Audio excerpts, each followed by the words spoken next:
I'm Commissioner Ed Rothstein from District 5. I welcome Secretary Whitfield and the entire team from MDOT. I look forward to listening and learning from what you have to share with us. Also welcome Senator Reedy from District 5. The other parts of our delegation from District 5 and 42 are also invited, so they may come in and out, just let you know. Welcome to our municipalities and the leadership of our municipalities. It's my intent to, after our secretary, along with his team, share their thoughts and ideas, opening it up in a orderly manner to our team here, my colleagues, along with Senator Reedy and the delegation, and then to the municipalities. I'll call them up and have them share their thoughts and ideas, if that is good for you, sir. Of course. Okay. Just opening up in introductions, to my right is Commissioner Gordon from District 3, which is Westminster, Commissioner Guerin, which is Mount Airy, Woodbine area. Myself is Eldersburg, Sykesville. Commissioner Kyler is Finksburg, or Gamber, Finksburg, Manchester, and Hampstead. And Commissioner Guerin is the top northwest corner of Tawnytown, Union Bridge, New Windsor. How about What? Commissioner Bigliotti? Bigliotti, what'd I say? Guerin. Guerin. Yeah. No, that's you're all right. over here. Represents two districts. Yeah, Bigliotti. That'd be a big job. Well, you were called Commissioner Gordon earlier, weren't you? But that's a different story. That's true. No, Commissioner Gordon was called Commissioner Bigliotti earlier. And we're not going to talk about drug treatment facilities this afternoon. No. Okay, and inside take a joke, while. I apologize. And then we also have Ms. Roberta Wyndham, our Do you call you Mr.? administrative, no, chief administrator. So with that, sir, on you. Great. Thank you so much. Before we start, though, I did want to acknowledge that our MDOT team is mourning the loss of one of our own. Joey Sago, who was the executive director of the Maryland Transportation Authority, passed away last Friday. Joey started as executive director in August, but he had already served with MDOT and the Federal Highway Administration for over 25 years. He was also a Carroll County resident and a firefighter with the Hampstead Volunteer Fire Department. Joey was an integral team member both at the Toll Authority and the State Highway Administration. He served as the MDTA's chief operating officer, actually under Will Pines, and held leadership roles at State Highway, including deputy administrator, chief engineer for operations, leading State Highway's Hanover complex. Joey was a colleague and a friend. We miss him very dearly. Our thoughts and prayers got to his family. I just wanted to mention that since it is very still raw for us, to be frank. Thank you for sharing. Yeah, and since he is a county resident and very active in the county, Joey was. So again, Paul Whitfield, Secretary of Transportation, thank you for inviting us here today. With us here are a number of the leadership team. Samantha Biddle, who's the Deputy Secretary and also a Carroll County resident here, and she'll be running the whole department while we're talking, in case anything happens. And Will Pines, the State Highway Administrator, who I mentioned earlier, and Andrew, Andrew's here with your district engineer, who you deal with every day, I'm sure. With the Maryland Transportation Authority as the Planning Program Director, Melissa Williams, at the end here. And Travis Johnson with the Maryland Transit Administration, who does our local transit support. And from the Maryland Aviation Administration, Ashish Solanki. And one of our most valuable players, if not our most valuable player, the head of Motor Vehicle Administration, Chrissy Nizer, I'm sure you've dealt with in the past. Before getting into the CTP, what I'd like to do, if it's okay with you, sir, is I'll give you some broad overview of the department Please. in general and some of the issues that we're wrestling with, and then turn to the modes, have them give a brief overview of particular issues, obviously in Carroll County. Then we'll take, as you said, questions and comments. But I also, I wanted to thank Carroll County once again for the tremendous assistance that we faced together, to be frank, and the challenge we faced together in the aftermath of that terrible storm in August, which, as you know, brought down over 20 utility poles and basically shut down Maryland 140, and how critical that obviously that is for the county, that roadway. Even with all that damage, to imagine that we got that reopened basically in a week was fantastic. And it took, obviously, and that no one was seriously hurt. No one was hurt, and Reflect, to yeah. be honest, 140 was mostly impacted, but we also had 91 shut down, and we had other 32 was affected significantly, along with how many county roads, Roberta? I feel like several hundred. Yeah, it was just an yeah. incredible amount of county Right, roads affected, within an hour of a storm. And you're right, getting it all fixed and ready for safely travel in a week is just phenomenal, so But thank you. I think it reflects the partnership, obviously, with your staff, our staff, BG&E, I think, took a number of people, so thank you for that. Absolutely. I also wanted to thank you for the time we spent together at MACO. I think this is a very important opportunity for us to get to know each other a little bit more and understand some of the core issues that you have. Since our meeting, Andrew has provided the county with an update on the Maryland 97 Planning and Environmental Linkage Study that began this past spring. This study will assist the safety needs along the corridor, including traffic operations as well as pedestrian bicycle accommodations. So we anticipate that study being done in spring of '24. So Okay. I just want to let you know that we do listen very hard at those meetings and want to make sure we're following up with issues. Very broadly, the department, our priorities at the highest level obviously is working partnership and in transparency. And it's a focus of this governor, it's a focus of mine personally, and we're going to focus on the governor's goals of social equity, environmental protection, and sustainable communities, and obviously economic growth. So we will continue to do that. We're going to build and maintain a transportation network that provides not just physical mobility, but obviously economic mobility to lift all Marylanders and all communities. We've made some progress, but we still have quite a few challenges in front of us, for sure. In terms of operationally, the way that, that we're managing the department, which I think is very consistent probably with the way that the county runs their DPW, which is we first and foremost have to provide for the safety of our employees, our contractors, and the users of our facilities and our services. So that's number one. We're committed to Vision Zero, just as you are, in terms of reducing deaths on our network system. And to that end, I've directed the department to take a fresh look at some of the policies, some of the regulations, some of the design standards that we use to make sure that we're incorporating that in everything that we do. And I've also asked for a review of the Complete Streets program that we have, the policy that we have at the department.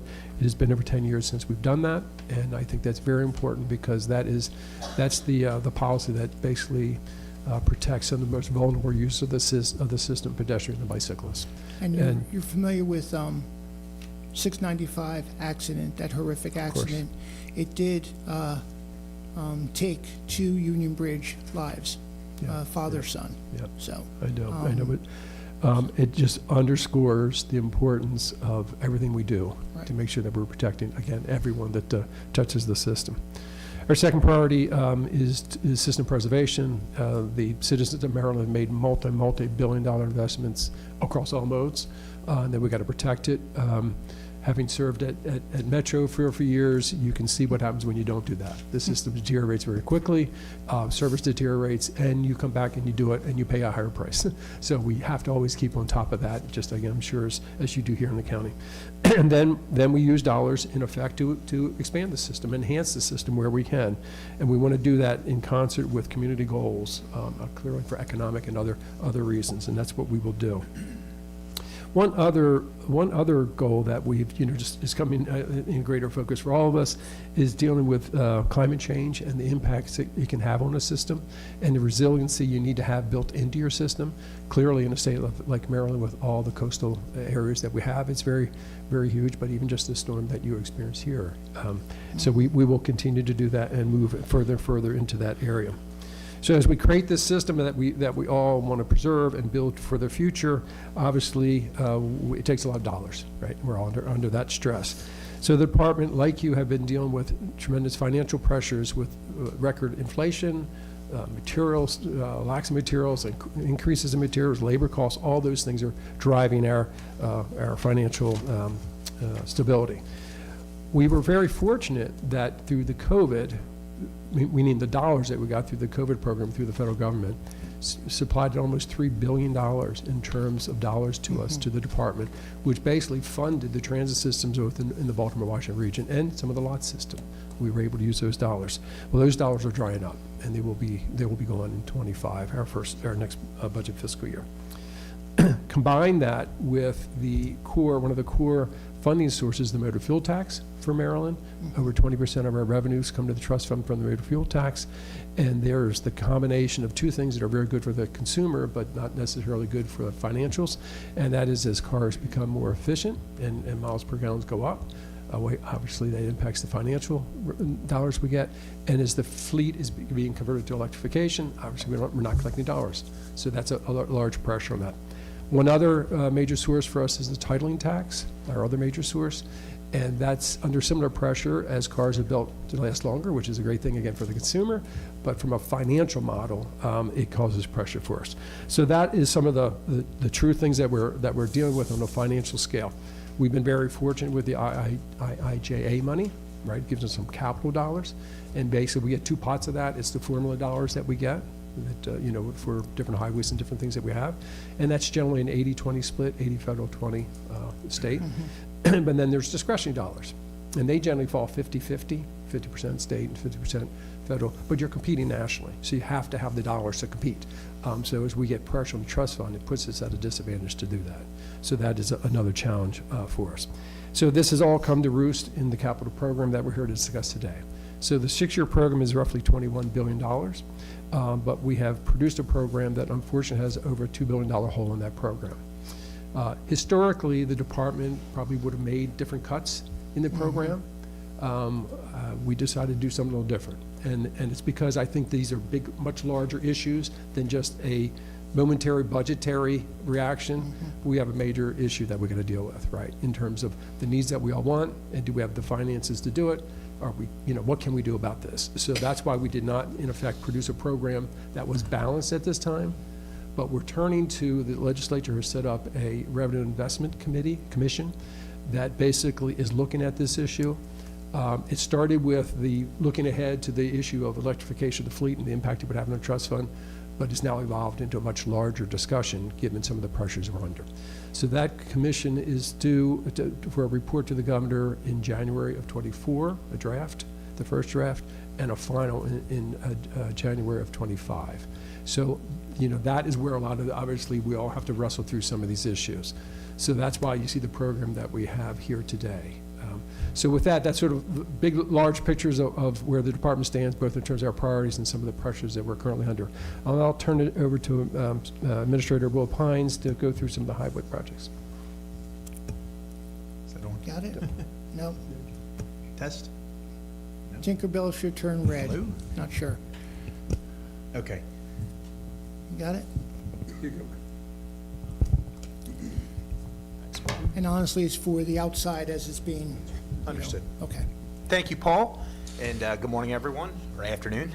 I'm Will Pines, and it's a pleasure to be here with you this year, this time serving as the State Highway Administrator. I'm just a few months into the role, but I'm really excited about SHA's future.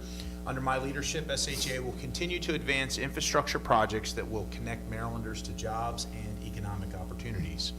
Building and maintaining a multimodal transportation system for all users that's safe, equitable, and balanced, that's our goal. That means we're going to reimagine how our highway network supports the needs of our communities. We will be putting a greater focus on safety statewide because we believe that one lost life is one too many. We're going to hone in holistically on safety, including asset safety, work zone safety, and vulnerable user safety. This past spring, SHA released Maryland's first Pedestrian Safety Action Plan, or what we refer to as the PSAP plan. And that's a new data-driven tool to enhance pedestrian and bicycle safety for communities across the state. We are making significant investments to deliver PSAP projects, working with a new active transportation team within SHA and our local district offices. We are also taking a fresh look at organizational efficiency. I've asked the SHA team to focus on project delivery, permit approvals, and procurement timelines to look at opportunities to streamline the processes that we have while maintaining good ethics and doing good business. This will focus both on delivering SHA projects faster and conducting timely reviews and support for county and developer projects and permits. We realize there are challenges ahead, but that doesn't mean that our goals have changed. We will continue to improve safety, accessibility, mobility, and a state of good repair. We have to be poised to leverage every available federal dollar so that we can deliver as much as we can, and this includes pursuing multiple federal grant opportunities. We will also continue working with you to deliver local projects. Partnering with local governments and the community is the key to our mutual successes. I'd like to now highlight a few of the SHA projects and accomplishments over this past year. First, I'd like to thank those of you who attended the Maryland 140 at Maryland 91 Open House in Finksburg that was hosted this past September. Nearly 200 people attended, and our team continues to review and respond to questions and comments from the public and elected officials regarding the proposed intersection improvements. This safety project is listed in Carroll County's priority letter that was submitted to MDOT this past March. In September, SHA completed the almost $5 million project of Maryland 140 at Mayberry Road intersection project. These improvements included the extension of left turn lanes in both the eastbound and westbound directions, a new deceleration and right turn lane in both directions, enhancements of the shoulders to accommodate bicyclists, upgraded traffic signal, and stormwater management improvements. As the Secretary mentioned, this past spring we started planning the potential improvements for Maryland 97 between Maryland 140 and Bachman Valley Road. Through the planning and environmental linkage study, the team will evaluate traffic operations and safety and future pedestrian and bicycle accommodations. We recently held a virtual public meeting on October 19th to allow the community and residents the opportunity to comment and ask any questions in relation to the project. The study is expected to be completed, as the Secretary mentioned, in spring of 2024, and I encourage you to ask your constituents to take the survey that's available online at SHA's portal page, and that will further assist our team in identifying corridor needs. In Sykesville, we just began construction on the $2.5 million Maryland 551 project, which will replace the aging drainage infrastructure and upgrade the sidewalks between Main Street and Springfield Avenue. SHA is working in close coordination with the county on this project, as they will go first in the replacement of the water line. The upgraded sidewalks will provide a safer facility for vulnerable users traveling through that corridor. And this project is anticipated to also be completed in 2024. Finally, in September, Governor Moore announced more than $25 million in federal and state grants to 40 bicycle, pedestrian, and trail projects across Maryland. This includes the $2 million for improvements to more than 5 miles of the Wakefield Valley Park Trail in Westminster through the Recreation Trails Program. And last but not least, I finally want to take a moment to thank our district engineer, Andrew Radcliffe, for the support that he and his team provide to the county, as I'm sure many of you are aware, for projects and constituent services. And I especially want to thank him for all the incredible work that the Secretary mentioned in relation to Maryland 140. And so with that, I will now turn it over to my colleague at the MDTA, Melissa. Can we, I mean, do you want to go through and then questions? If we could, yeah. Okay, Thank you. absolutely. Okay, thanks, Will. Good afternoon, my name is Melissa Williams. I'm the Director of Planning and Program Development at the Maryland Transportation Authority. Financed by toll revenue, MDTA is the independent state agency that finances, owns, operates, preserves, and secures Maryland's 8 toll facilities. And we're investing those toll dollars right back into our world-class infrastructure for all of Maryland. The MDTA's commitment to maintaining Maryland's toll roads and bridges is paramount, as well as doing our part to watch over the thousands of people traveling those roads every day. I'd like to talk about some of the projects that keep Carroll County residents connected every day. The Bear Creek project. In June, we advertised the 695 repairs and subgrade rehabilitation project on Sparrows Point near Bear Creek in Baltimore County. Construction on this project will begin in early 2024. MDTA continues converting our legacy facilities to highway speed all electronic tolling, the last being the 895 Baltimore Harbor Tunnel. The request for qualifications for this design build project is expected to be advertised this fall. The I-95 Express Toll Lanes Northbound Extension Program. The MDTA is investing $1.1 billion in the I-95 ETL's northbound extension program to add 2 northbound express toll lanes to north of Maryland 24 in Harford County. Work is underway for the new toll lanes from north of Maryland 43 to south of 152 and the reconstruction of the I-95 interchange at Maryland 152. The extension is expected to open up to Maryland 152 by the end of 2024, with full extension to north of Maryland 24 open by the end of 2027. For many Marylanders, crossing the bay to get to the Eastern Shore plays a big part in their lives.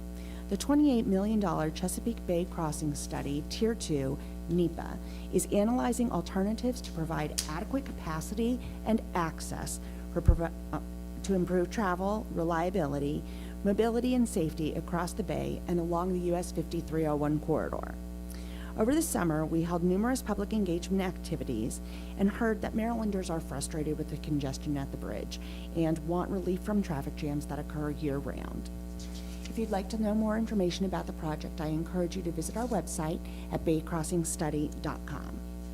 When you think of the Maryland Transportation Authority, you might think that our responsibility ends once the bridge is crossed or the light at the end of the tunnel becomes visible. But our customers' toll dollars support so much more. MDTA keeps our customers connected to life's opportunities. We will continue to be an agency dedicated to innovative transportation solutions that improve connectivity, create opportunity, enhance safety, promote equity, and support economic development. Thank you for the opportunity to speak to you this afternoon, and I would like to turn it over to my colleague Travis at the MTA. Thank you, Melissa, and good afternoon, everyone. Good afternoon. I'm Travis Johnston, Director of Office of Local Transit Support at the Maryland Transit Administration. I appreciate the opportunity to share a little bit about what MTA is doing to support frequent, reliable, and easy-to-use transit throughout Maryland. As you know, public transit is essential to ensuring economic and social mobility, addressing the climate crisis and needed reductions in carbon emissions, as well as reducing congestion and promoting safer and healthier streets for the entire region. Maryland's investments in new transit infrastructure and maintaining our systems in a state of good repair will make a difference in people's lives throughout the state. We will also continue to support all of our locally operated transit systems who are critical partners in providing transit throughout the state. MTA makes a significant investment in transit in Carroll County by providing more than $1.2 million in operating and capital grants to support local transit operations. Of the $1.2 million, nearly $750,000 is for the operating budget and over $500,000 is for the capital budget, which includes continued preventative maintenance funding, as well as 3 new small buses and funding for the rideshare program. Recently, the agency has undertaken a comprehensive review of the LOTS operating funding allocation formula. I'm pleased to report that beginning next July, funding will be adjusted so that allocation distributions are more equitable and responsive to changes in local jurisdictions' investment in transit service. So with that, I thank you, and I'll now turn it over to Administrator Nizer with the MVA. Thank you, Travis, and it's a pleasure to be with you again. Customer service has always been the cornerstone of what we do at the MVA, but due to some process initiatives as well as an IT investment, we've really been able to modernize our systems and deliver on that premier customer service promise that we've made. Gone are those days where you might need a book or lunch to take with you at the MVA. In fact, at our nearby Westminster branch office, last year the wait time was 5 minutes, so pretty impressive. We do have appointments available same day. In fact, you can make an appointment within 1 hour, just allow for a little bit of travel time, but they are readily available for customers. But we also recognize that accessibility doesn't end just at the branch office, and we know many customers want to complete their transactions at their convenience, which is why we're excited that we released our MyMBA account that gives you that 24/7 access. And as of last year, 75% of transactions were actually completed either online or by mail, but outside of that traditional customer agent and the branch office relationship. We recently announced the expansion of the number of languages we have for our driver skills test, the knowledge test, and that's now 17 different languages, and it's all based on plain language, which provides greater access to anybody that might have some language challenges, and just hopefully makes it a little simpler. We want to test on the driver's knowledge, not necessarily their reading ability. Included in that is American Sign Language, which we just deployed last week, so we're excited about that. So no need to bring an interpreter or do anything special. You can come in with a regular scheduled appointment and get American Sign Language for your knowledge test now at the MBA.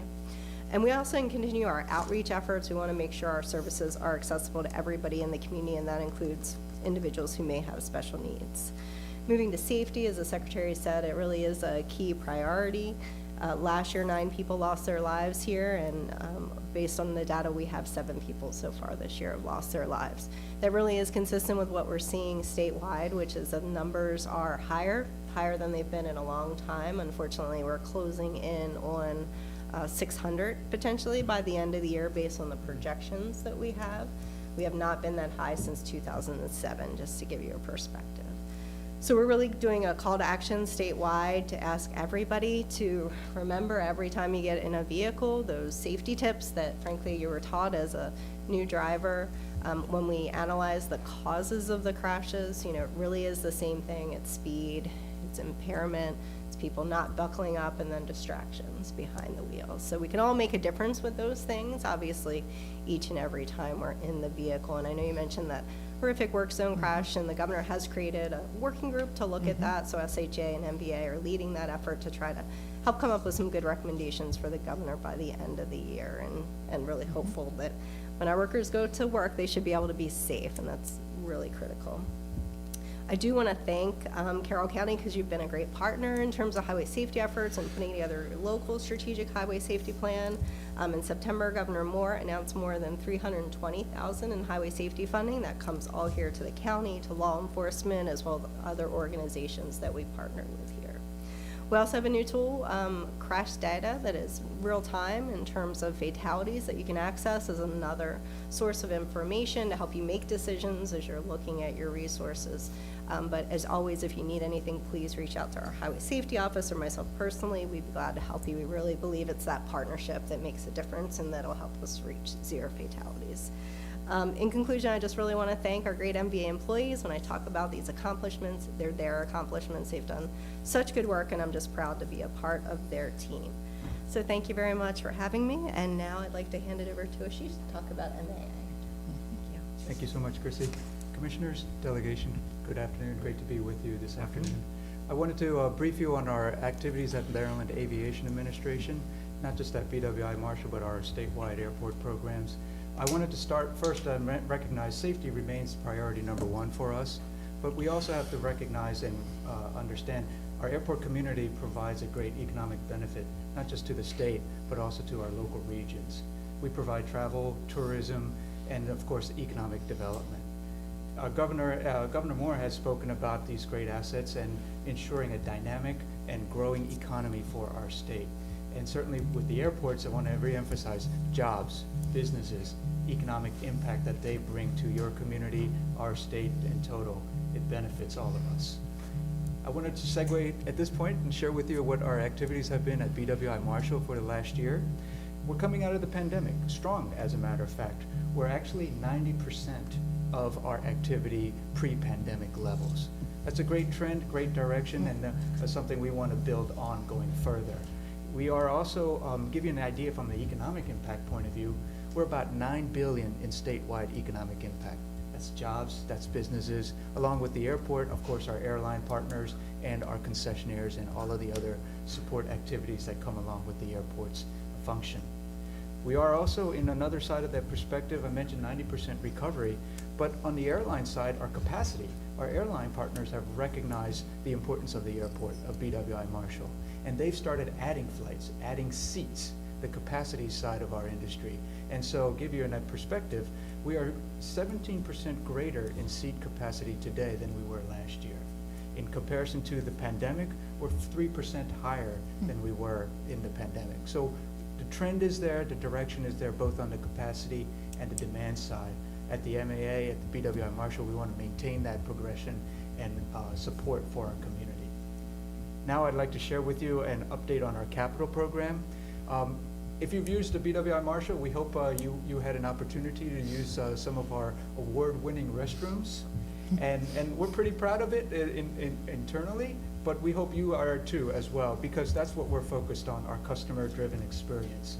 We want to make sure we're responsive. We want to deliver products that our customers are asking for. And certainly at Air BWI Marshall, restrooms is just but one of the many things that we're working to improve. Across the state, we have 34 other public use airports that we're supporting, and with the Secretary's support, we're able to provide $2.8 million in statewide aviation grants assistance. This includes support for runways, taxiways, apron, safety types of improvements statewide. Thank you again for the opportunity to brief you on MAA. It's my pleasure to turn it back to the Secretary. Thank you, Ashish, and the entire team. As you can see, a lot going on at the department to support, again, economic growth in communities across Carroll County and across the state. So with that, we'd be glad to take any questions or comments. No, fantastic. I heard there was a pretty good CEO at the airport at one time, so. So the Secretary and I have gone back a long time, so when he was the CEO at the airport. No, I appreciate all of you with your commitment to the state, to the region, to our community here in Carroll County. I know your plates are full in everything you do, and you know,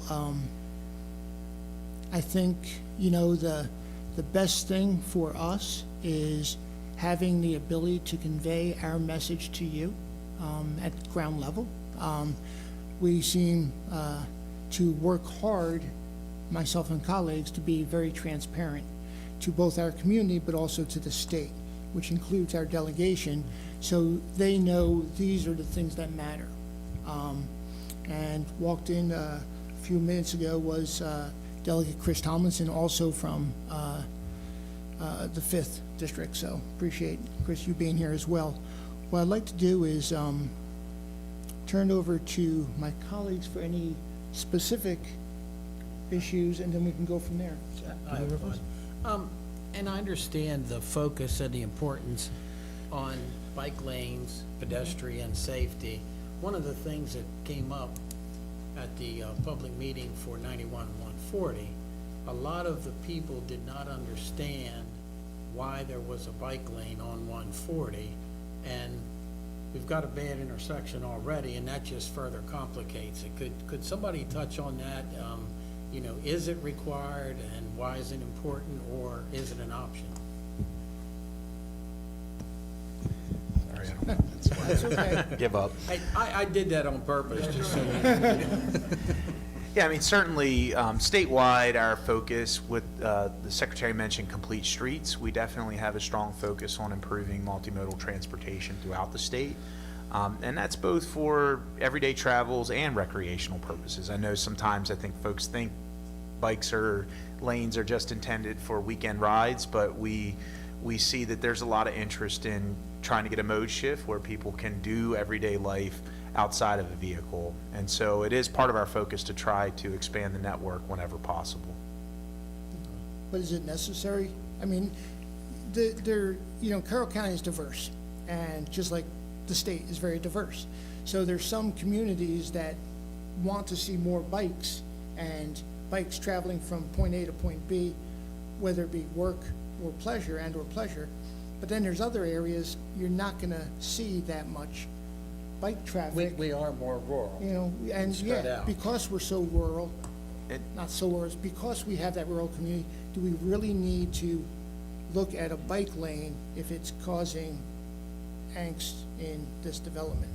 As part of our if you go to the SHA website, they have the context-driven solutions page, and that does look at things like the nature of the roadway, if it's rural versus urban. And so we can certainly go back and take a look at this location and just kind of confirm that it meets the criteria in our context guidelines, and see what we can find there. And I think it's important to the citizens down there to ultimately hear, is it required, was it thought out, because they have the questions, and I need to compliment the district. On the two bridges, it's been great communication, because some of the public does not understand. They see them working in the stream, they think the road's gonna be closed, and it's been coordinated very well that a lot of the off-road stuff is getting done without jamming up traffic, so we appreciate that. Senator Delegate, do you have any thoughts and comments on this one? I did want to thank you very much. I mean, to Administrator Pine, thank you so much for, you know, the responsiveness through the 14091. So we had a lot of interaction with your office, several of us did. And there was some frustration in the community about some things, and I think you all were working with us to try to, you know, have additional opportunities for people to ask questions and give input. And also understanding that it was in the letter that the county submitted to deal with safety. So you're not coming in and trying to do something without being asked, which I think was important context for people to know. But we are concerned, I think the issue of bike lanes, you know, you talked about one of the projects that's being done down in Sykesville to do issues with sidewalks and bike accessibility. Makes a lot of sense. It's right in the middle of a small town. A lot of folks are gonna use that. You talk about Route 140 and 91, it's a major artery for commuter traffic for the whole county, but it's not a major artery in the middle of a city, you know, and I would say the same thing about North 97, and again, great job on the virtual town hall for that. And we obviously are excited about a lot of these things that we're getting help on. It just, if we can, you've said you want to go back and take a look at it, it's not even a hostility to bike lanes. For example, out on Mayberry Road, the Mayberry Road intersection, that's an area where you have a lot of people on weekends going out and riding bikes on that 2-lane highway.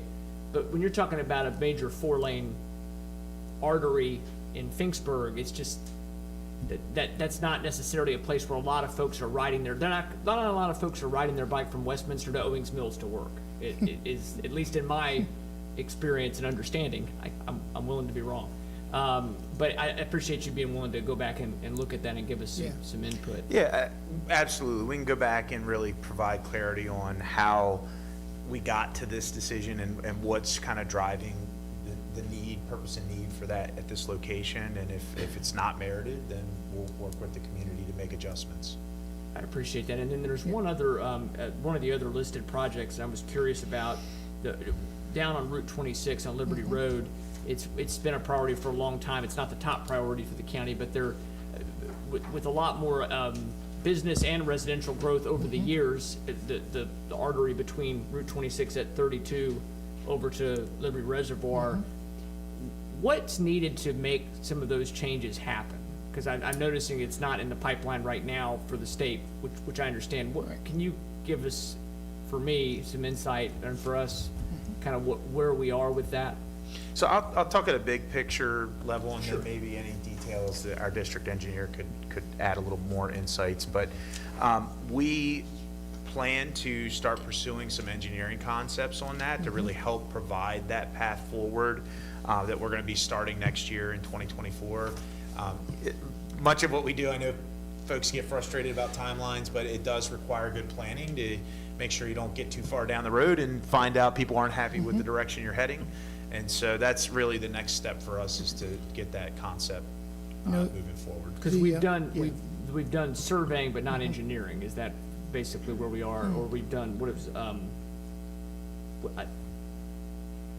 we need to do the engineering on it. Right, yeah, sorry. This is something I hear from people about, so I had the chance, I wanted to ask. No, absolutely. Hey everyone, Andrew Radcliffe, District Engineer for State Highway. But so we've done a planning study for that section of 26, and what that helped us do was create a more practical vision for the corridor, but also identify some key safety improvements. I know in the county's priority letter they identified a few of those specific improvements. So to kind of further refine that planning study and get a good idea on cost, on right-of-way utility impacts, some of the major factors that drive costs, we're going to move forward with an engineering concept study. We hope to do it a little quicker. We just got our new engineering contracts online within the last month, so we're going to start that here this January and have something here in the springtime, and we'll provide you guys an update. That's good, because it's not really needing to add capacity so much as it's just some of these safety Some safety precautions. features, yes, sir. I mean, the one thing, and I'm pretty persistent on this one. It's been 5 years dealing with the same issue. The suicide lanes from the reservoir to 32 on 26 are dangerous. They, you have senior citizens, and there's another senior citizen community that's being built right now, Nels Acres 2, right by the reservoir. And then you keep going westbound, as soon as you cross 32, you have 3 high schools that feed into 26 with Liberty, Century, and South Carroll. And then it's open road to get out to Frederick. But that, challenge is there. And my concern is, and I'm not dissing elderly or especially you, and I'm not dissing the young. I'm not dissing the elderly, I'm not dissing the young. However, with the elderly and the young coming together in vehicles can cause some challenges. So, I think, and I've been saying this, that there needs to be a culture change, closing down some of these suicide lanes, having people turn right, making the appropriate turns to go back westbound or eastbound, whatever it may be. So I really appreciate the hard look at that. I appreciate, this and the senator also bringing attention to this. It really concerns me. A light may not be warranted right over the reservoir, and we've talked about that for a long time, but with more population, with Nels Acres 2 being built, and I can't remember the number of houses, but it's significant of the elderly, because it's an older population. I have a significant concern, because they're coming off the bridge from Baltimore County fast, and then it slows down to 40, then to 50, then you get to the light at Walmart, and it's very concerning. So I appreciate the senator bringing it up. So And growing up in New Jersey, you never turned. I never learned turned, to turn no. left, so, He's just now learned to pump his own gas, so it's, I think there's a break somewhere, but no, I appreciate. Anyone else? Yeah, So, Commissioner Bigliotti. I appreciate you bringing up a little while ago the intersection of 140 and Mayberry Road. That had been something that had been on the minds of residents in District 1 for a while. I served on the City Council in Tawnytown from 2013 until last year when I took this position. And my very first year in office, one of the things that citizens came to talk to us about was that intersection at Mayberry and 140. And I understand that there's a lot of stuff that goes into planning. I mean, it was a 10-year period between them first coming to us and saying, who do we contact about this, and us helping to get them into touch with you guys. And so with everything that goes into planning and process for implementing or instituting something like that, given the nature of the pandemic with supply chain issues and procurement, how has that affected long-term plans for MDOT, for SHA? And what does that mean for new and expected or planned projects in the foreseeable future? Yeah, just a few. The travel behavior is changing, right? And not only where people want to go, but even how they're driving, right? So we're taking a little bit more holistic look, and also seeing how that plays out, in the near term and in the longer term, and then do we adjust what we do to meet that? So more midday, midday travel. People they're just traveling differently, and we're all working through that, to be frank, to see what that means. It can change where you put investments. It can change the type of investment you put in, because you may not have that peak flow anymore, but yet you may have a safety issue that then pops up somewhere else that you didn't have before. So we just have to take a fresh look at some of these projects, to be frank. So basically a reanalysis of everything that's going on. Just, in general. I mean, obviously, we have a Right. lot of things that are pretty far down the, the Right. stream. But when we're talking about something new, we got to say, okay, now, what is the data showing us? Is this the same? We can't assume that this is like the way it was 5 years ago. Right. It just isn't. I very much appreciate that. Thank you.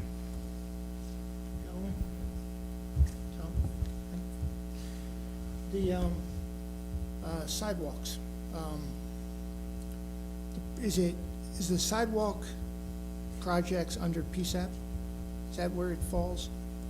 So sidewalks to the schools, safe sidewalk, whatever, I can't remember the name of that. So there's program. multiple sidewalk programs. We have some funds in the CTP allocated for ADA upgrades. We have the PSAP program, which in certain areas may include sidewalk elements. It also includes installing crosswalks and halt signals and different solutions. But for- is this just at state highways, or is this across the state?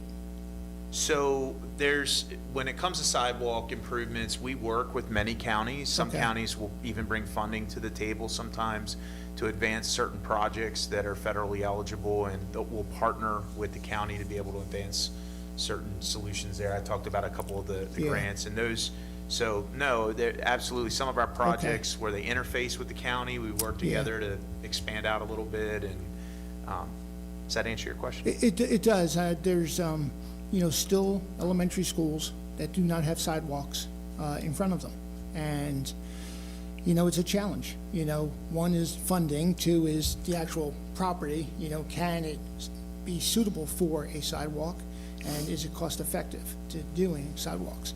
So, and there's one down in Eldersburg that I'm thinking of specifically, on Freedom Ave. And it's Piney Elementary. And I'm just curious if that is something to look at, whether it's where funding could come from or projects from the state. I don't know. So, again, if it's on a state highway, obviously, it's Yeah. a cleaner path. If there's other opportunities that we can work with you Yeah. on getting a federal grant or going after federal Okay. money, because I have been working with a number of jurisdictions, both local and county, across the Right. state, as we make applications to Secretary Buttigieg, Yep. right, to reinforce, that we're on board as well. And then, as Will mentioned, Yeah. sometimes we can take some of the process issues for you, because the federal process can be complicated. So we can help you in that way as well, particularly on pure local Okay. roads. Okay, I appreciate it. Delegate Tomlinson, you have comments or questions or thoughts, ideas? All right, thank you. And I don't know if I'm in the middle here because I'm trying to figure out if I'm with MDOT or if I'm here as elected official. You briefly mentioned the Transportation Revenue and Infrastructure Commission. Do you have a seat on that or a representative on that? Yes, both. I sit on it, Christy Nizer sits on it. Okay. There's roughly 30 people on it, and it covers a full range, as you can imagine, from business people, environmental community, politicians, elected officials. So it has a full gamut as we're trying to wrestle with that. But I sit on it. Holly Arnold from the Maryland Transit Administration sits on it, and Christy Nizer sits on it. I don't know to what extent you can talk. Do you know? I mean, are you able to talk about what kind of ideas are being Yeah. floated to? Sure. So a few of the things that they're wrestling with, they just, obviously getting their arms around, they started meeting in late August. They're getting their arms around, what we do, and then how we're funded and things of that sort. One of the things that they've spent quite a bit of time on is the prioritization process. We have a prioritization process under state law now. But basically looking at that and it's getting at some of these issues you raised earlier, Commissioner, should that be thought of a little differently? So that's one effort that I think they may come out with a draft recommendation that we revisit that and maybe fine tune that. So I think that's one. Another area is electric vehicle. And then, how do we deal with that in terms of, in effect, they're using the system, they're impacting the system, and in fact, they're much heavier than cars, or a comparable car. So how do we start to deal with that issue? So I think that may come out of that as well. Another issue that they are focusing on quite a bit is tolling, particularly out-of-state tolls being collected. People, again, using our system, wear and tear on our system. Are we capturing those dollars for that? So those are some of the bigger ones that have come up to date. And I think obviously the big picture I talked about in the finances I think is where they're obviously going to get to as well. But in the short time they've been together, it's sort of get up to speed and then starting to think about, well, we know these things, so let's start pushing on this. Okay, thanks. Okay, what I'd like to do, if those in the audience would like to step up, those representing the municipalities. Is there someone from Westminster here? And I'm just going to kind of go down the line. Tawnytown?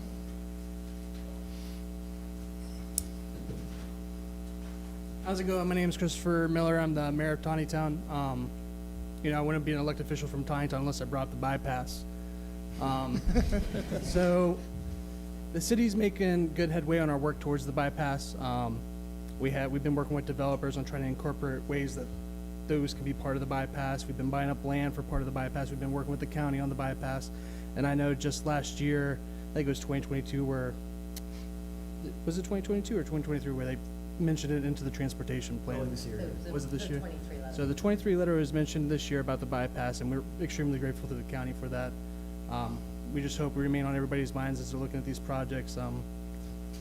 We're trying our best as a municipality on what we can do. It costs a lot of money, obviously, and I know you guys know that. But we are working with District Engineer Andrew Radcliffe on the junctions for the developers and how they're doing their roads, make sure that that's tying into the highways correctly. We're also looking at those roads to hopefully be in state highway compliance. The other thing I want to mention is, while the bypass is, it's years down the road, one of the things I've been trying to work on is public safety.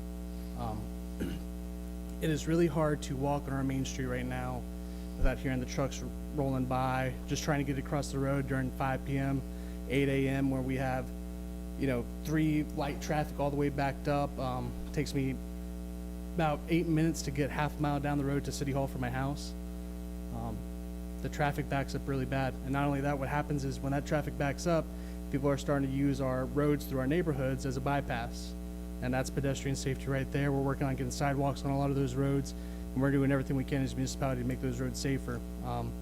And I do have to say an extreme thank you to Delegate Chris Tomlinson and District Engineer Andrew Radcliffe for coming out to Tawnytown back in June. We showed them some of the issues that we were facing, and we've actually implemented some safety precautions there so far. And I know we're looking back towards spring of next year to really go back and implement some more. Again, hopefully you guys just keep us on your mind as far as safety goes.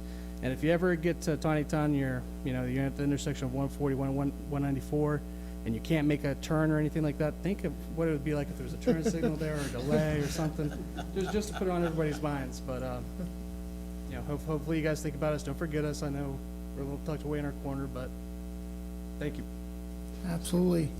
Any thoughts, comments? Just you're doing everything right by coordinating and thinking about the future, with some of the development and some of the land use issues. I think that's very important for us. Andrew, I don't know if you have anything else to... No, it's been a pleasure to kind of get to know you guys and work with you, and happy we've been able to put some things in implementation, working on some other items, and look forward to the future. I will say we are extremely grateful. Even the city staff have been telling me you guys have been responded more than any other time that we've seen in recent history. We've got a lot of good done thus far, and we're looking to get a lot more done. So I do appreciate you guys considering us, and again, thank you, Delegate, for coming out and kind of bridging that gap as well. And thank you to the county for putting us on that, mentioning us in the transportation list. Thank you. Absolutely. Can I say something? Sure.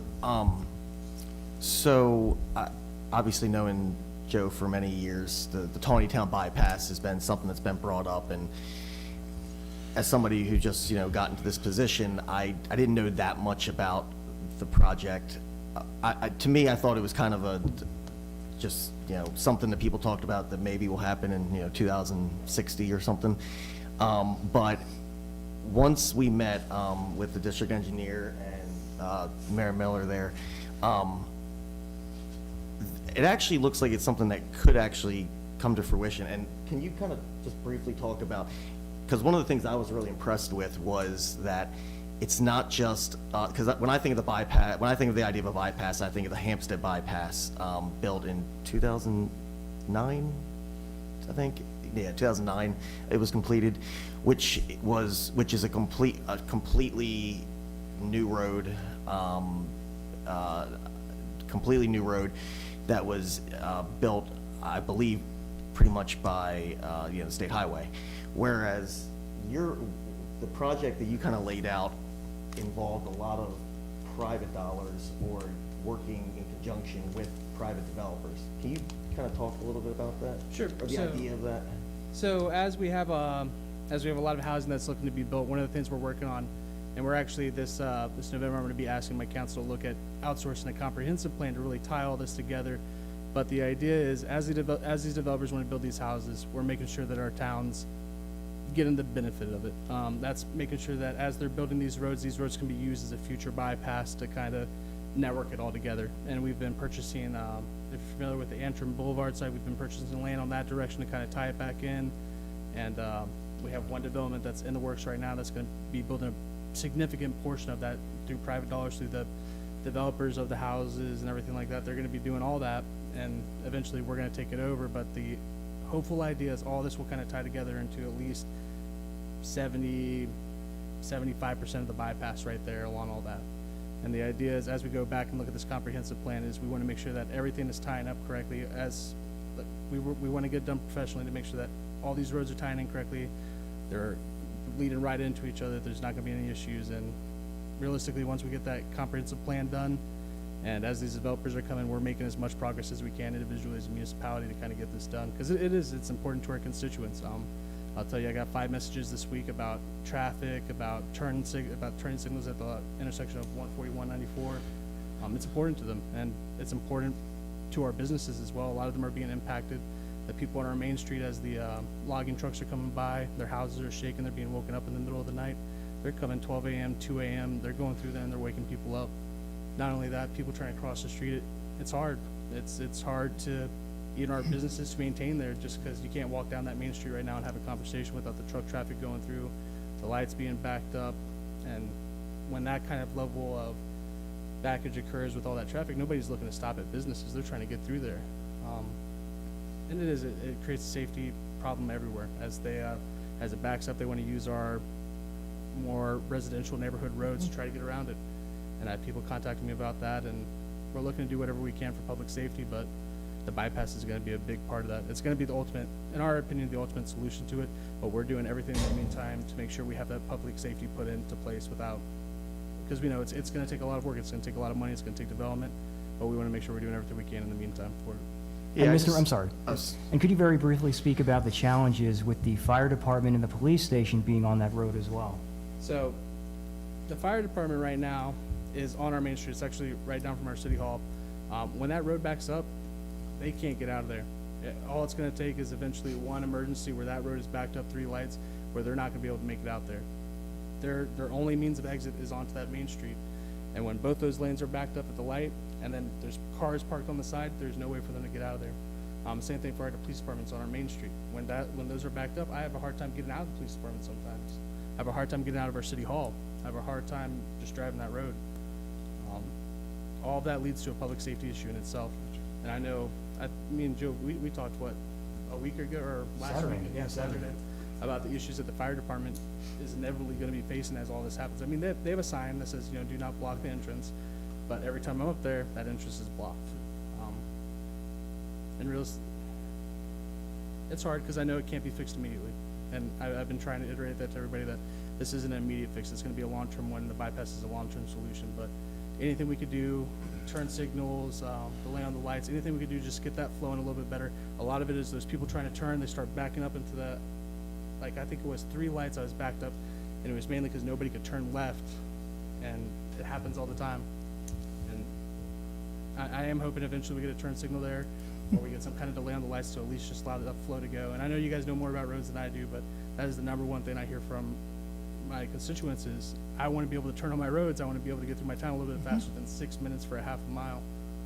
And then not only that is, again, that public safety aspect, the fire department not being able to get out, not being able to get out of the police department. So hopefully you guys keep us in your minds and considerations as you're doing all this. Thank you, Mayor. No, I appreciated Mayor Miller, except for the appreciation to Delegate Tomlinson too much, but that's okay. We'll handle Well, it. I appreciate what you guys do. I appreciate what everybody. Just throwing it out there. I didn't even plan it out. Yeah, you'll give them $10 later. Mount Airy. Yeah, just one last thing about that. I do think it's I like that they're coming with this idea that we're not asking for the state highway to build 100% of a new road. It's a little combination there, so. Would it be okay if we sat at the table? You could sit at the table, have at it.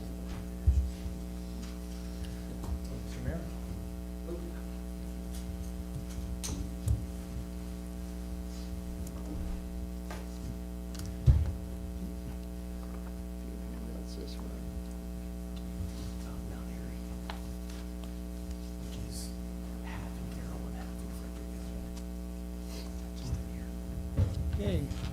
Afternoon, gentlemen. Thank you. Thank you so much for having us out here. Thank you, Mr. Secretary, the delegation for being here, commissioners for inviting us, and of course your staff for being here. It's good to see you again, Mr. Radcliffe.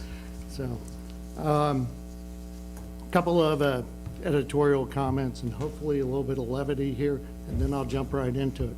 First of all, I did go to the MVA, and I did make an appointment. It only took 5 minutes. I didn't even have time to read a magazine or anything. So, second of all, the Airport Authority, as a Southwest Airlines pilot, I would tell you the bathrooms are award-winning. But your sequence was wrong because you put in the Chipotle before you put in the bathroom. That's my levity. I apologize. As I listened to the comments made in the beginning, several words came out that I thought were prudent. Safety came out, climate change came out, bicycle safety came out, local projects, and again, bicycles and trails came out. And that's kind of what we're up here to talk about, or what I'm here to talk about today. And I brought Councilmember DeMotor with me to talk a little bit more about State Highway 27 that runs through Mount Airy, because that's our primary concern.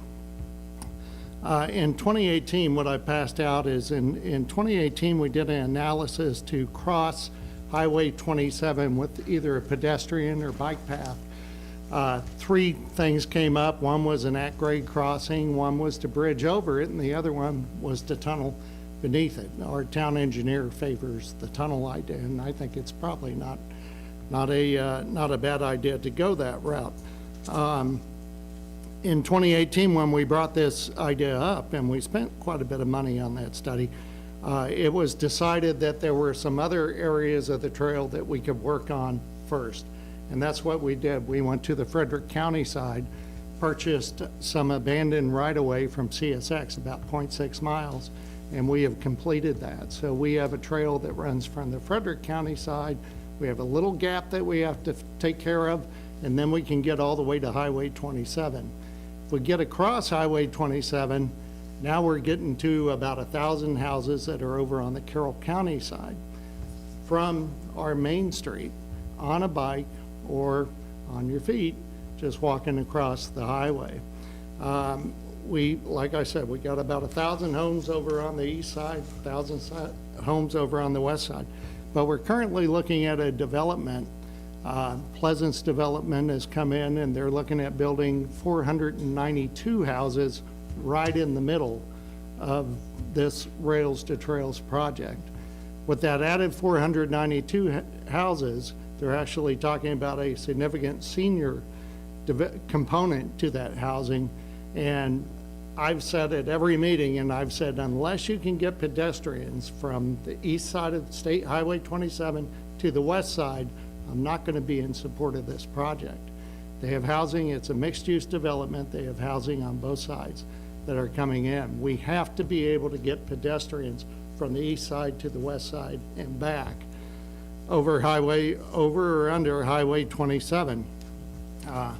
The importance of that, and I would mention that we have a carnival grounds over on the east side of Highway 27 and our main streets on the west side. On that east side, we have all of our elections occur at the carnival grounds, as well as our carnival occurs at the carnival grounds, and we have lots of events that go on over there. Our 4th of July fireworks that Senator Reedy came to last year goes on over there. Parades end up over there as well. On the west side, we have a lot going on as far as the farmers market, and all of our downtown activities happen right in the rail yard, which is right there on the trail. We just went through our Halloween week, had our spooky trail where everybody walks down Rails to Trails and ends up in the rail yard. It's where we do our menorah lighting, that's where we do our tree lighting, and that's a focus point of the town. There was a Patapsco Greenway study that was done, which I'm not sure that y'all have seen. It was done in the mid-90s, But basically, it painted a trail that started in Mount Airy, where the headwaters of the Patapsco River is, and goes all the way to Sykesville. Once you're in Sykesville, you connect to Patapsco State Park. We have the ability, if we get across Highway 27, to get all the way to Watersville Road, right along the Patapsco River. So with that in mind, I won't bog it down anymore because I want to give Steve a second to talk. But this crossing, if we can get across Highway 27, it answers safety concerns, it answers climate concerns because nobody's having to turn a key anymore, because right now, if you're going east to west or west to east, you've got to turn a key. Okay?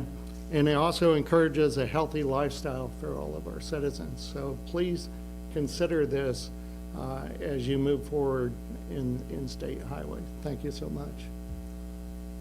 All right. Well, good afternoon, everyone. I'm Stephen Demoter, council member with the town of Mount Airy. I just first want to say thank you so much for this opportunity to speak with you, give you some thoughts about transportation safety. Thank you so much. On behalf of our citizens, I appreciate everything you are doing for our town and for the state. Safety is personal. Perhaps no more so than for transportation safety. It's about somebody's son or daughter or mother or father. And maybe our citizens don't think about it much, but we want to make sure that when they're leaving their homes to go to work and coming home every day, or running errands or taking their child to soccer practice, we want them to leave and come home safe. So safety is a personal thing, and I appreciate that. And I'm a fellow safety professional, so it resonates with me. I want to thank your engineering team, Andrew Radcliffe and his staff, Chris Rankin, Phil Westcott, and others. We've had a really good partnership over the last 2 years. We've had several meetings talking about safety of our Main Street, Route 808, and we hope that that will continue. I want to highlight a couple key need areas where, I think sometimes you just need to say, we need your help. There are things we can do as a town and things that we cannot do. So on our Main Street is, I call it 3 roads in one. It has 3 different speed limit zones. It's characterized by a mix of residential and commercial. Our South Main Street has sidewalks, but they're very narrow. Our north end of Main Street has no sidewalks at all. And that's the first point I wanted to highlight. Additionally, as the mayor said, there are several developments coming to our town. One of them is called the Green Tree Development, which will be a 60-unit development right at the corner of our North Main Street and Route 27. So that, along with the homes that are already there on North Main where there's no sidewalks, that's going to drive the need for sidewalks in between North Main to bring us down into the Middle and South Main. So I'm very intrigued by your PSOT plan and your program. So that's the number one ask, which is help us understand how we can get grants or partner with you to get grants to add pedestrian sidewalks on our North Main Street. Secondly, and we've talked to Andrew's team about this, and they're already working on this, is to improve some of our crosswalks in our downtown zone. There's one in particular that needs some improvement, and we're already, I think, working on that, but we really need your attention on that. And then the last issue, and Mayor Hushauer spoke to this, but I think it's vitally important that we identify improvements to Route 27 that support our town's planned growth while also continuing to serve the entire region and ensure it's an efficient route between the residents of northern Carroll County, and then as those residents move to the employment centers of the southern part of the county. I mean, it impacts not only Mount Airy residents, but this is an opportunity for shared success or shared pain by the anger that all of our residents might share with us, because especially the section of Route 27 that impacts Mount Airy continues to get more congested. Some of the intersections are failing intersection or already failed intersections. And there will be this 60-unit housing development, Green Tree, and then there will be this 492-unit development called Mount Airy Crossing, which splits each side of Route 27. And so clearly there's going to be a need for some highway improvements there. And then lastly, where you can help us with is maybe a little consultation time in terms of this Mount Airy Crossing development, which again is about a 500-unit development. And so we are at the concept plan phase of that development, where the developer's coming in and saying, here's our plan, here's the homes, here's how it's going to be good for the community.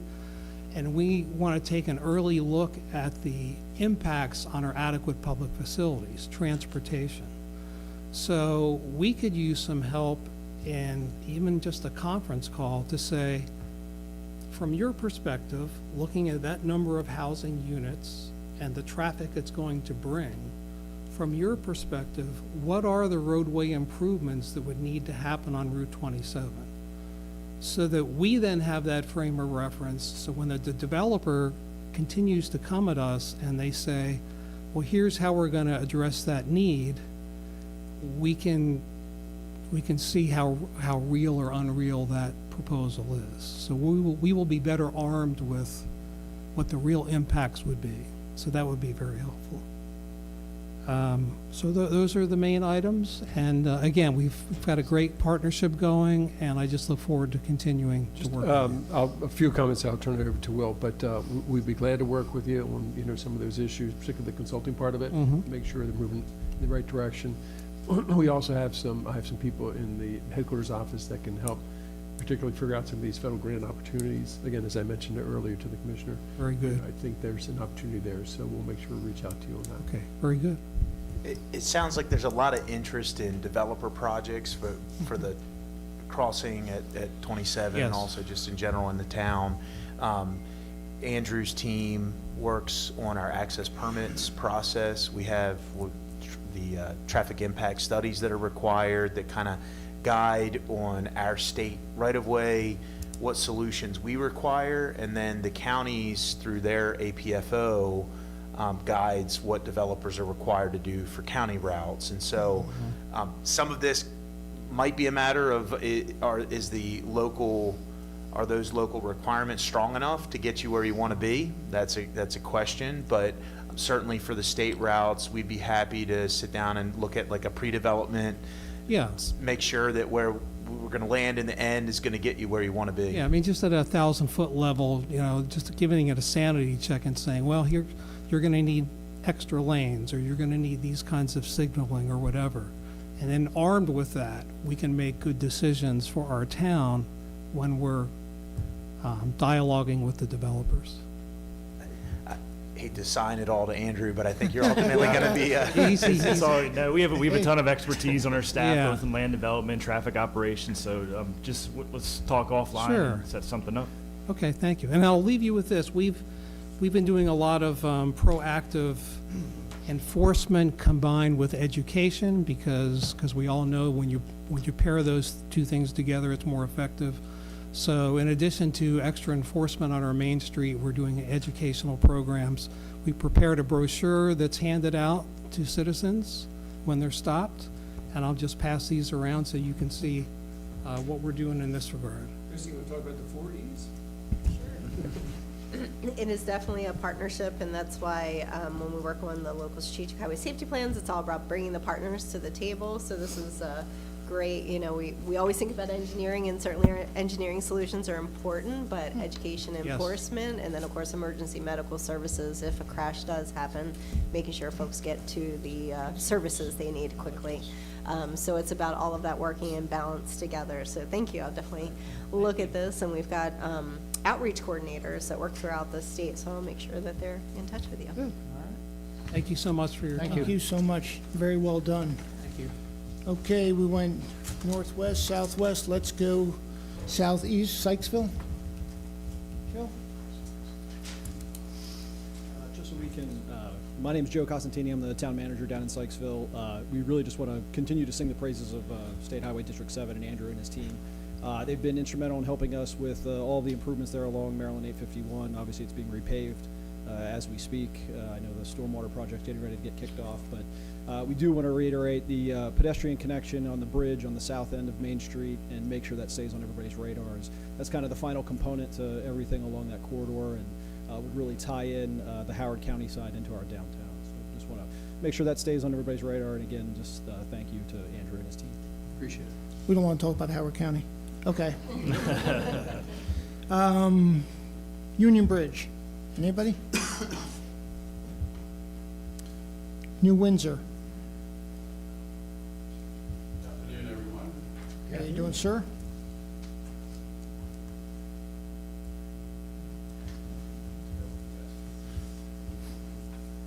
Share, if you don't mind.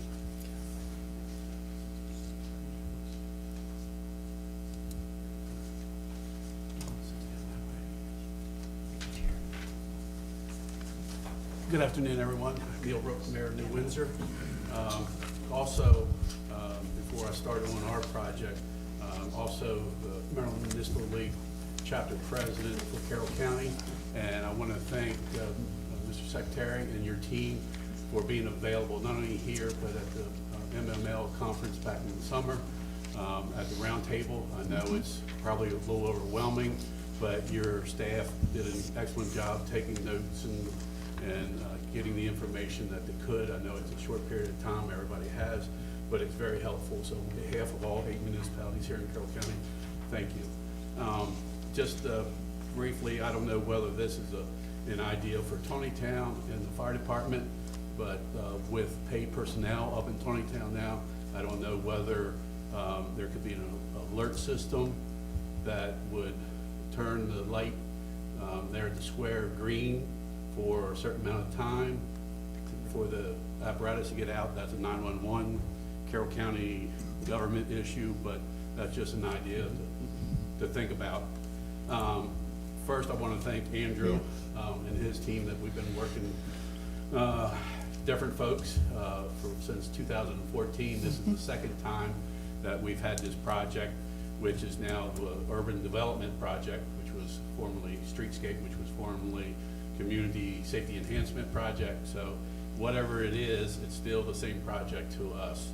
About a year and a half to 2 years ago, we were probably $1.5 million, $2 million gap between what we wanted and what State Highway was able to get funding for, and understand the restraints on the funding and everything. However, Andrew and Scott Newell, Yes. Newell, okay, and the District 17 in the past 6 months to year have listened to us. They've put the wall, retaining walls.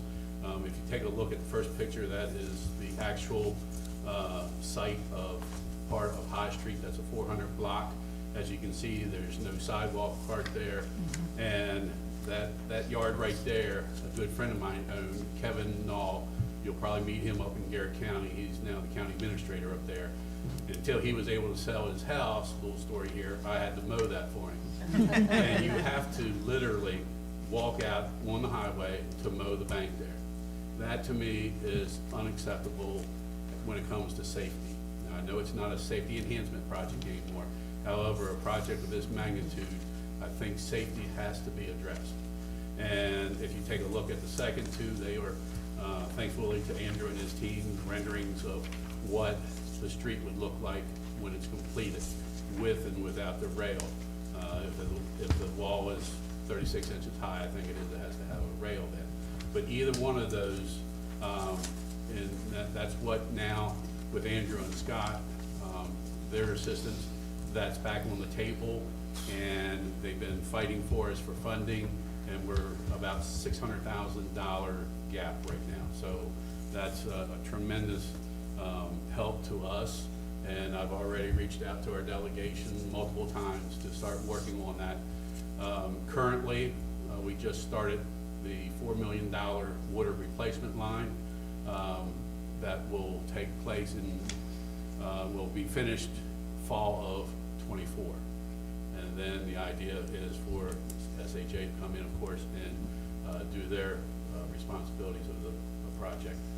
This, compared to that first page, the second page compared to the first page, is what I feel is a wow factor. When people come into town, right before that is railroad tracks, that you come into town, and people seeing that, they're gonna go, wow, I wanna either live here, or I wanna open a business here. And that's how important I feel this is. Plus, it's a safety issue for people mowing their yards or just walking. I mean, in past, SHA administrators have said that these are some of the worst sidewalks in the state of Maryland. And you're more than welcome to come out and prove me wrong, but I don't think that's gonna happen. So, like I say, the safety issues and the wow factor, and I want to again thank Andrew and Scott for all their assistance and continued support. And I think I mentioned down in Ocean City that we needed additional funding, and I know things are tight. However, you know, we're looking at probably 2 more fiscal years total to get the $600,000 gap taken care of, so it wouldn't have to be all at one time. Would it be nice if you did? Sure. But this is something that's been needed. We started this program back in the late '90s, and then they eliminated the projects, and then in 2014, I was asked if New Windsor wanted to get back into the queue. I said, sure. So, and we've already spent $250,000 lining the sewer line, and then with the help of the state funding through the federal government the other year, we got the $4 million to replace the water line. So, major commitment on our part as well. I'd just like to see the project follow through with the full concept of the retaining walls. These are not the only retaining walls in town, but that would be throughout the project. Thank you, and I'll work with you on this as well. Thanks, Neil. Thank you.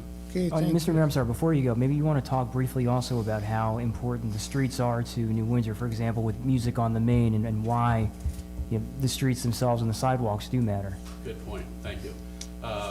That part where we have our street event is a 200 block of Main Street. That's still state highway. The agreement that will hopefully be signed someday in the future to turn that 200 block over to the town of New Windsor, so that we don't have to do this special permit. Not that it's a big deal, it's really an easy process, thankfully. And now what would be nice on special event projects is that we just say we're doing the same thing as last year, but I know you need to update everything, but it would just be helpful to town staffs everywhere. But that is our biggest, that's our marquee event, other than the Fireman's Carnival, but for the town, that's our big event. We'll be able to close it off, put banners across the street, which we can't now. So that would be very helpful, and that would be turned over because there is like a mini bypass by the fire hall that was put in 2004.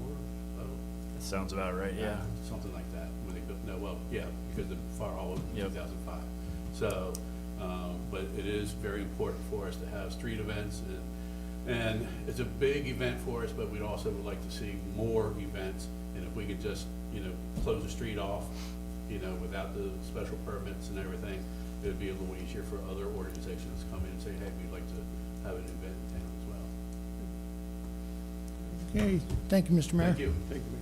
Absolutely. Is Hampstead? No? Manchester?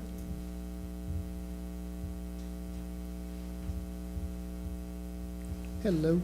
Hello, everyone. Glad to see everyone here. Thank you for having me. This is my first stint of being mayor, so it's great to see everyone. I appreciate everyone do all this hard work that everybody's putting into it, but I have to sing Andrew's praises too. I'm sorry. Andrew and his staff, or the people that work with him, have done wonderful things. We came in, I asked them for a couple small things. They're already working on them, so I really don't have anything to complain about or ask for right now, but I will put a bug in your ear for next year. we're going to start a Main Street revitalization, and we're going to need a lot of help. So if you could mark that on your calendar, because I will be back next year to talk about that. We have people, as everybody knows, and especially Chris knows, they travel from Pennsylvania through our Main Street, down through Hampstead, all the way down the bypass usually, and then down to Baltimore or DC or wherever they're traveling to. So we have a lot of traffic coming through there, and we really want to try to make it a lot nicer. So that's on our big picture for next year. But for this year, thank you, Andrew, for everything. He's taking care of everything, so I don't have anything else to say. But thank you all for coming and having me. Thank you very much. Manchester has done as well as any town in Carroll County with the radar speed signs. Yes. But my understanding is you may want more, and while we have all these state people here, do you want help with grants? Yes, I'm actually glad you brought that up because I was going to be calling you later or meeting with you before we left. All about saving yourself a call, huh? Yes, he'll probably see me, but, so we have done a lot of grants. We're working on them. The police department is actually writing their own grants for the solar speed limit signs that Commissioner Kyler called me about for the county. And I so graciously said to him on the phone, do you think we could get a little bit of help here? I mean, we need some more. So then I read in the paper that the county got a whole bunch of money to get signs, and we would like some. So how do I go about getting some more grants to try to get some help? You know, we've done, I don't know exactly how many we've purchased, I'd have to ask the chief, but we've written a lot of grants, done it ourselves to get the help to get these, and people are coming to every meeting every month and saying, why can't we have a sign on our street? Why can't we? And I have to explain to them, we're writing grants, it's not, we have to put it in the budget, they're expensive. You know, I think I sent you the breakdown of how much everything costs for them. So that would be wonderful. I'm glad you brought that up. It's going to save me speaking to you later, but if that's something that we could look into, that would be wonderful as well for us. I don't have any more. We're happy to connect with you on that. That's wonderful. How do we do that? How do we go about the connection? I'll come see you right after this and we'll get you. I will be waiting for you. Thank you, everyone. Thank you so much, and as you can tell, our leaders are not shy and persistent, so I appreciate that. I think that covers our municipalities, our delegation, and my colleagues in conversation, ideas, thoughts, questions. Again, appreciate the time you're spending with us today, this afternoon. Appreciate the note-taking, as I saw, diligently, and the follow-ups that are going to be happening, which we all expect. You know, the devil's in the details. You know, we can throw out the big pictures, the devil's in the details, and getting to the second, third, fourth meeting and discussion. And I know, Andrew, you have very wide shoulders and can handle all of this. Yes, So- sir. And you got a great team. So, Mr. Secretary, back to you for your final thoughts and comments. I wanted to actually thank everyone. I think these are the type of conversations we need to have. Obviously, I think a lot of these things we have to work in partnership on, though, you know, and it came up several times. And particularly, I mean, what you're doing in building for the future and thinking about that is fantastic, because that's really how we save a lot of dollars.